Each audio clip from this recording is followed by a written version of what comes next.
Hello guys! So, andito ako kwarto namin ulit. So, pinagawa namin na yung dulong kwarto namin para ako ay makatulog. Ayan, medyo madilim na. Pero hindi pa to tapos. Pero I decided to sleep na here para, yun nga, medyo, yan, madilim pag nakasara yan, di ba? Tapos, medyo maliwalas ang aking pagtulog.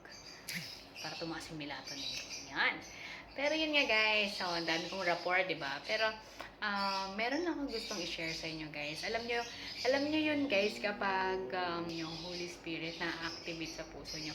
Makakaramdam kayo ng kapag sa tingin mo meron kang nasaktan, na damdamin, yung kahit na hindi naman sinasabi or feeling mo or unaware ka na meron kang nasaktan pero ipaparamdam sa'yo ng Lord na meron kang kailangan gawin, meron kang unfinished business, ganyan.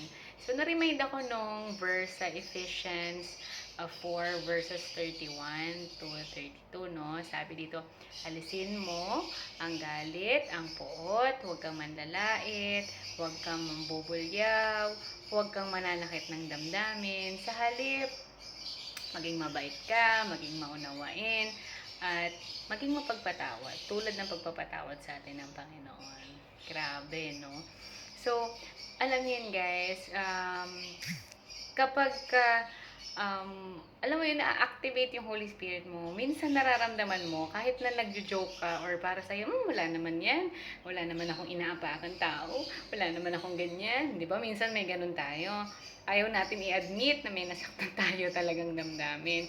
Pero, deep inside of you, there is something na kumakausap sa'yo na, teka muna, parang feeling ko, I felt bad in what I said, ganyan. Alam nyo guys, hindi mahirap na piliin na maging mabuti guys. Lalo na kung para ito sa Lord. Hindi naman to para sabihin ng tao na mabuti ka. Kundi para ipakita mo kay Lord, Lord, sorry na, bibig ko naman to kasi. Di ba? So, minsan, out of, our awareness, minsan nakakapagsalita tayo na maganda. Pero the best thing talaga na meron tayo sa heart natin is we know. We feel the presence of the Holy Spirit. May kumakalabit sa'yo. Kausapin mo na. Magpakumbaba ka na. Kasi, akala mo okay lang yung sinabi mo. But it's not. You need to clarify. You need to ask forgiveness. Kahit pa sa tingin mo na, hindi, okay lang naman siguro yan. Kasi hindi natin, magkakaiba kasi yung level ng understanding ng mga tao. And also yung feelings magkakaiba. So, syempre, pag dumating yung time na na-realize mo na, yun nga, nakapanakit ka pala, and naayos yun. Grabe, napakasarap ng pakiramdam.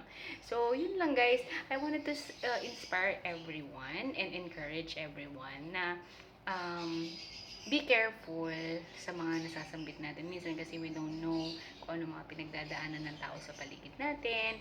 We don't know kung meron ba tayo na-offend. And if ever, we need to be sensitive na ayusin yung bagay, no? Kasi minsan, ako, syempre, galing talaga ako sa super taklesa talaga before. And yun naman ay inaayos naman natin paunti-unti ngayon. And in case na maging aware ka at iparamdam sa'yo ng Holy Spirit na, hey, you need to fix that. Follow. Obey.